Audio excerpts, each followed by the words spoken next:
E aí, gente, Aranem Science aqui. No episódio de hoje, quero falar sobre um tema importante na área econômica, né?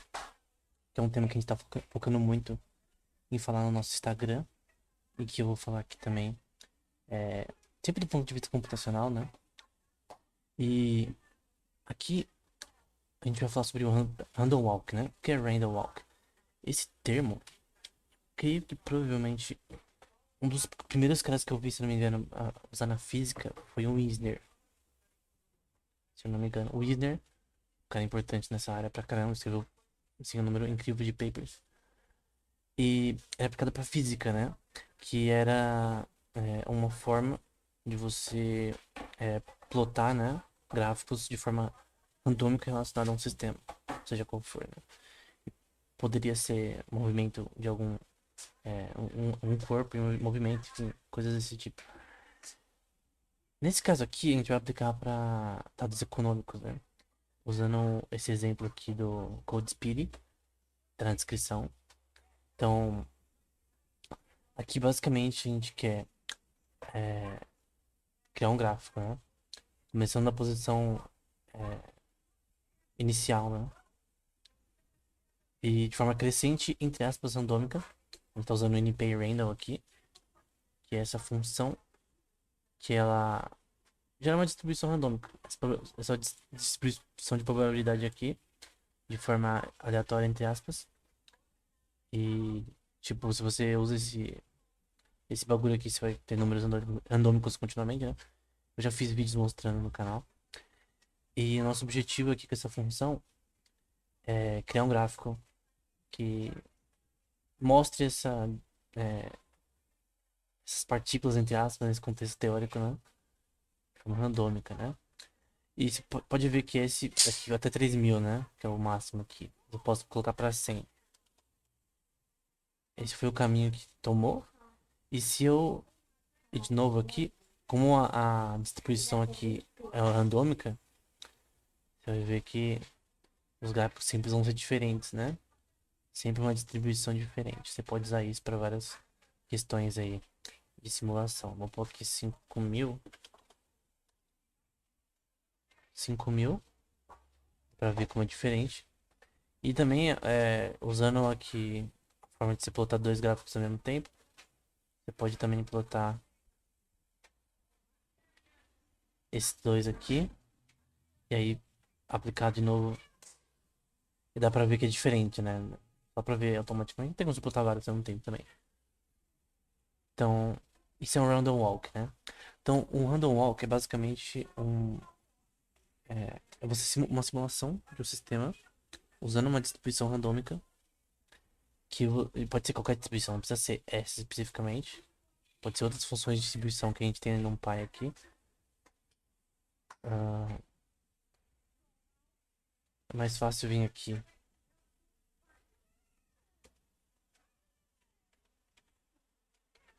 Não, tem que ser distribuição. Probability. Tem várias no NumPy. Enfim, pode ser esse daqui, por exemplo, que é um Gaussian. Não importa. O que importa é você gerar um, usar uma função randômica, uma distribuição randômica, para criar esses dados, né? Qual que é a questão? Qual que é a aplicação disso para economia, né? Então, tem papers aqui. Eu descobri esse tema, na verdade, quando eu estava escrevendo sobre Bitcoin. É um dos livros que a gente tem na área nem Science, né? A gente tem 12 livros publicados atualmente, 3 em teologia e os outros em ciência da computação, né? E um deles tem um capítulo só sobre Bitcoin, né? E eu tive que ler alguns desses papers porque eu queria entender melhor sobre random walks, né, relacionados ao Bitcoin, né? Então, qual que é a questão? Depois a gente volta pra cá. A gente tem, por exemplo, o preço de commodities aqui. Óleo, gás, gasolina, é, carvão, enfim. Gás do, da Britânia, enfim. Ouro, prata. Vou até pôr ouro aqui já. Não, perdão, eu vou pegar o gás primeiro. É, clicando aqui a gente pode ver o preço do gás ao longo do tempo, né? A commodity, no geral, em dólares. que de um ano atrás. A gente pode pegar o de 5 anos aqui. E o de 10 anos também. Mas vamos pegar o de 5. Então, no de 5 aqui, a gente pode ver que a variação dos preços aqui nessa região aqui de janeiro de 2020 até 2021 não foi uma variação tão grande. A gente teve um pico na demanda. É, na demanda não, perdão. No preço do óleo por razões da guerra, né? E essa é a questão interpretativa que a gente tem que entender. O preço ele aumentou nessa época por causa as diferenças de oferta e demanda, as diferenças relacionadas aos provedores de gás, que a Rússia provia muito para a Alemanha, por exemplo, para grandes partes da Europa, para outros países. E a questão é que uma questão política alterou essa questão relacionada ao preço do gás natural que é vendido, né, em barris, tipo, é, ao longo desse ano, né? Esses 2 anos aqui. E recentemente teve uma queda no preço. E qual é a questão aqui? Segundo a teoria do Randall Walk, a gente poderia explicar essas flutuações no preços como um sistema randômico. Então significa que eu não consigo prever, por exemplo, se eu pegar, vamos supor que eu só tenho essa parte da esquerda aqui. Não consigo, vamos supor que eu quero ganhar dinheiro investindo em gás, investindo em commodities derivadas, né? Acho que é ETFs, né? Não lembro. Que você investe em commodities. Você pode investir em milho, em gasolina, enfim, não importa. Carvão. Vamos supor que você está investindo em gás, né? E vamos supor que eu compro gás aqui embaixo. Quero fazer uma arbitragem aqui. Quero vender ele quando tiver com preço maior, né? Para eu ter um lucro maior. Só como você prevê isso?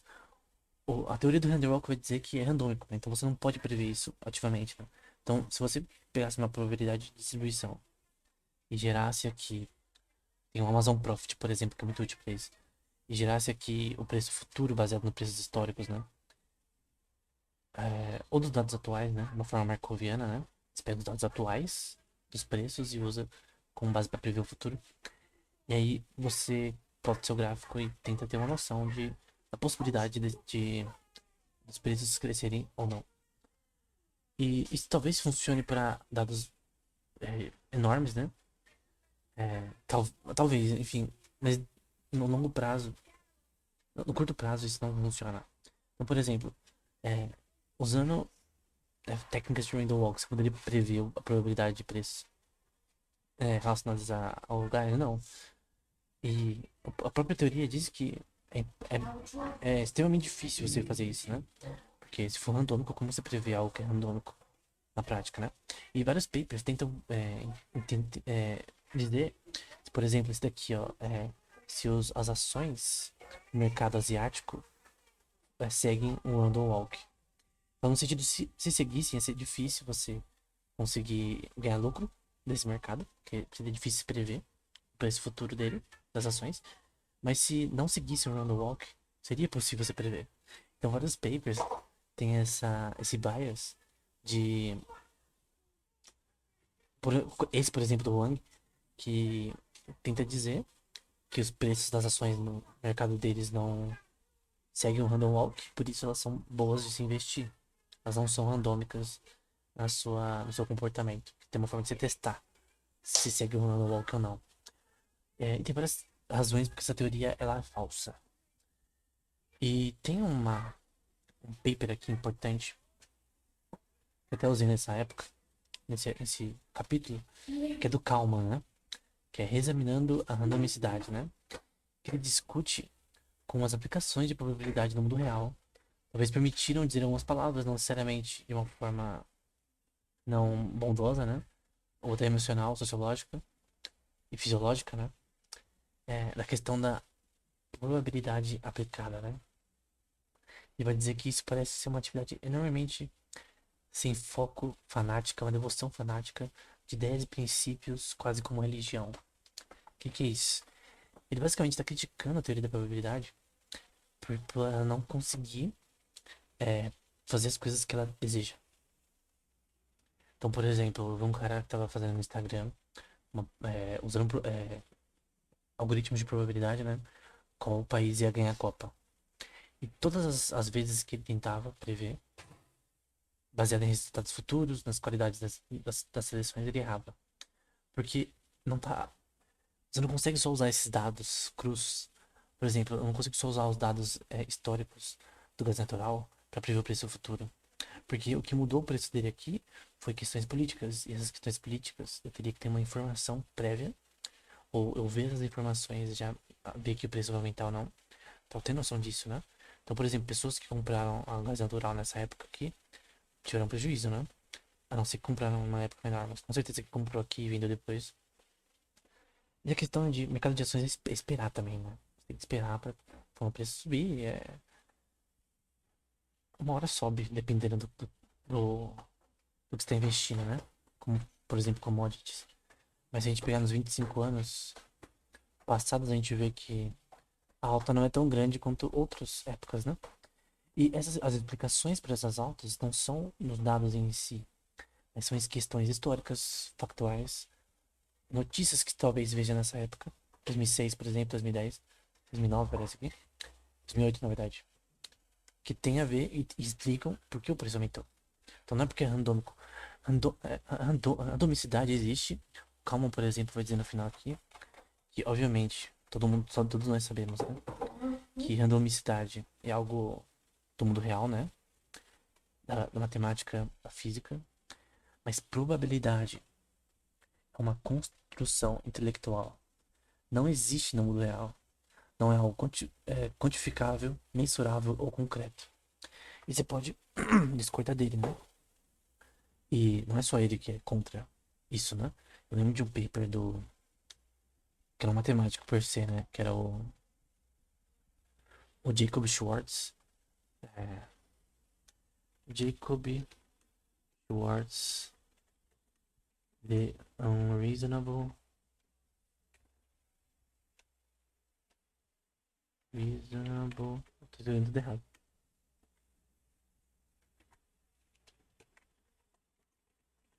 Escrevi errado, mas vamos ver se acha. Ah, não, de Pernicious.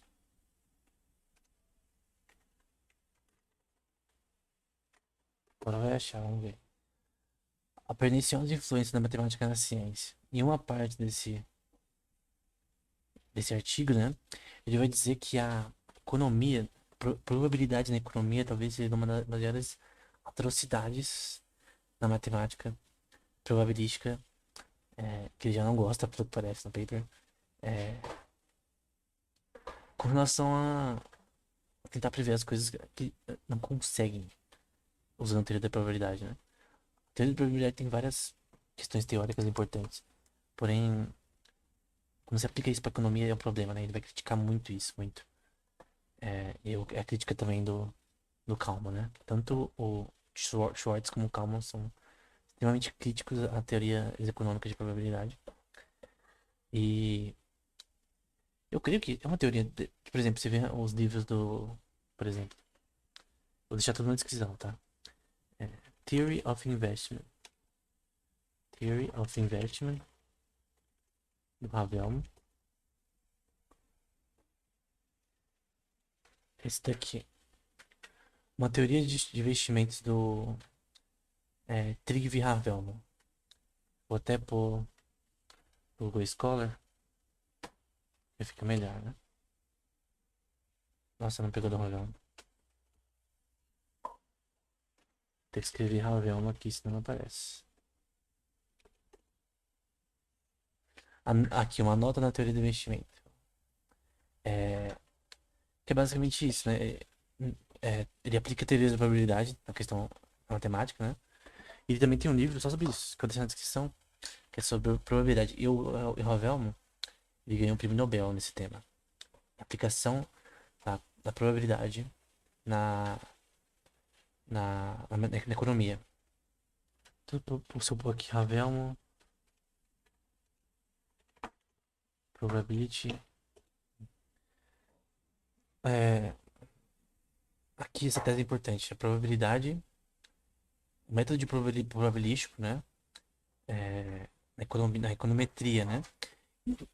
No final, a conclusão dele, tem mais de 100 páginas isso daqui, é que, até a gente postou no Instagram, eu li recentemente, ele, ele, ele até ele escreveu só sobre probabilidade, e é muito bom o paper, tipo, extremamente útil, muito bem feito.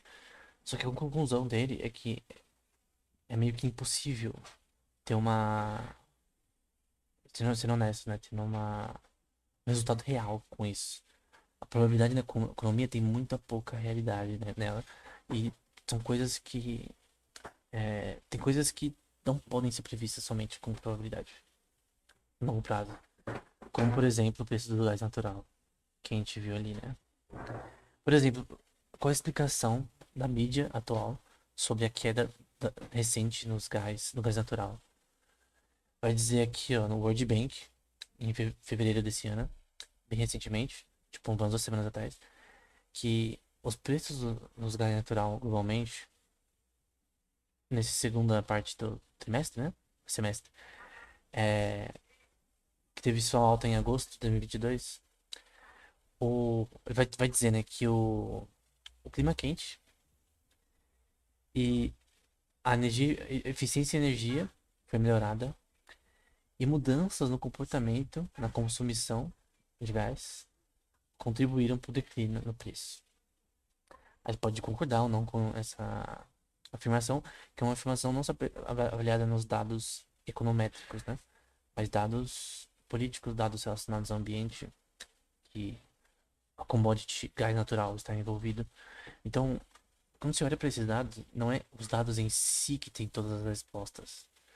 Pelo contrário, são questões políticas, questões relacionadas à oferta e demanda, questões ambientais, é, guerras, são várias questões que podem alterar o preço, que não tem nada a ver com o preço histórico da coisa, né? Então, essa é a questão, né? Então, se a gente, por exemplo, pegar o preço do ouro aqui ao longo do tempo, que subiu recentemente.